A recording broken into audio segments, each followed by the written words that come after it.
Okay, we have a new angle for today, and as you can see, the bookshelves are in progress. I also found my microphone, so it should be less echoey in here, but then it's less echoey to begin with because I've got bookshelves. I will do a full bookshelf tour once I'm all organised. I didn't do a bookshelf tour for the last lot of bookshelves I got because I knew they were going to be slightly temporary because this was coming, so that's exciting. Yes, today we're going to have another movie review for you. Welcome to my review of How to Blow Up a Pipeline. Welcome back, or if you are new here, welcome. My name is Katrina and I make bookish content here on this channel every week, and then movie reviews just like this one here at the weekend. All of my movie reviews are spoiler free, and I will leave a playlist of my recent reviews linked up above in case you are looking for something else to watch this weekend. Yes, I went to a screen unseen at Odeon, which the last one I went to was a little bit controversial because I did walk out of it in the end, and people were not happy with that. So I went to see How to Blow Up a Pipeline. Now, I'd seen the trailer for this one and I was quite excited about it anyway. So when all the rumours were around with the answers to the clues that Odeon put out online, that it was going to be How to Blow Up a Pipeline, I was like, well, I'd be quite happy with that, to be honest, because I was excited to see it anyway. Now, this one is based on a book, so you might be thinking, well, why didn't you do a book versus movie, Katrina?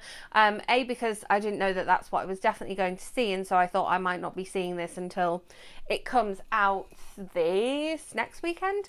And so the other reason I didn't want to do a book versus movie video was because I read that it was very loosely based on the book, so it's not a direct adaptation. So the book versus movie would have been very like, oh, they changed a lot about it. So it would still be interesting to access the book and see.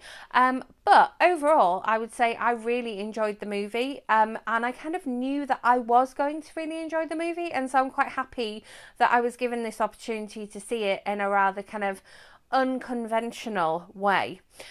So it evolves around a group of people who are literally going to go and blow up a pipeline down in Texas, and this is sort of similar to the controversies around like the pipelines in, I want to say, North Dakota, and then this other major pipeline in Texas. So it's something that's been on the news and something that's come up fairly frequently, and so I wasn't sure if this one was based on a true story, but apparently it isn't. It's just based on this book, which was that based on a true story? I don't know. So yes, you have this group of people who come together and we're introduced to them straight away. You get straight in on the action and you're like, right, okay, these people, how did these people all come to be together and know of each other? Because they don't seem like a particularly cohesive group.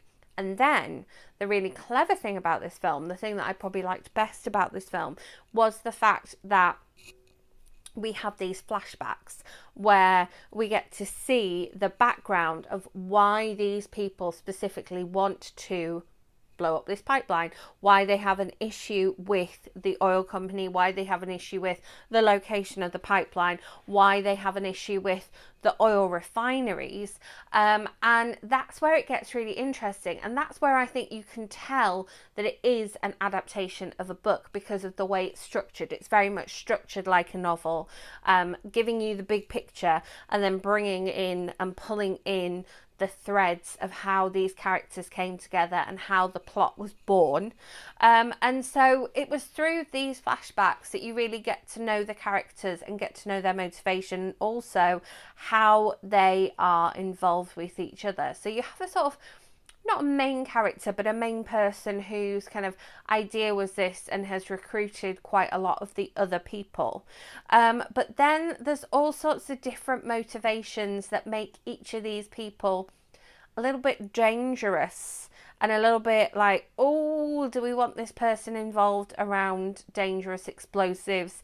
Do we want this person involved around an operation that has to be highly choreographed and highly planned and perfectly timed in order for it to work properly? And so that's an interesting one.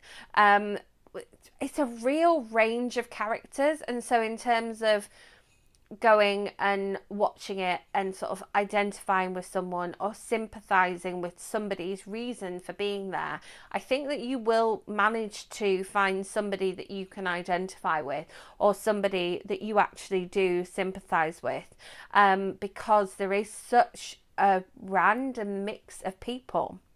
Now, in terms of a genre, I would say that this film almost kind of goes into the thriller a little bit because of the delicacy of making homemade explosives and making homemade bombs and placing these bombs in highly volatile locations, and the kind of volatile people dealing with these explosives and bombs and detonators.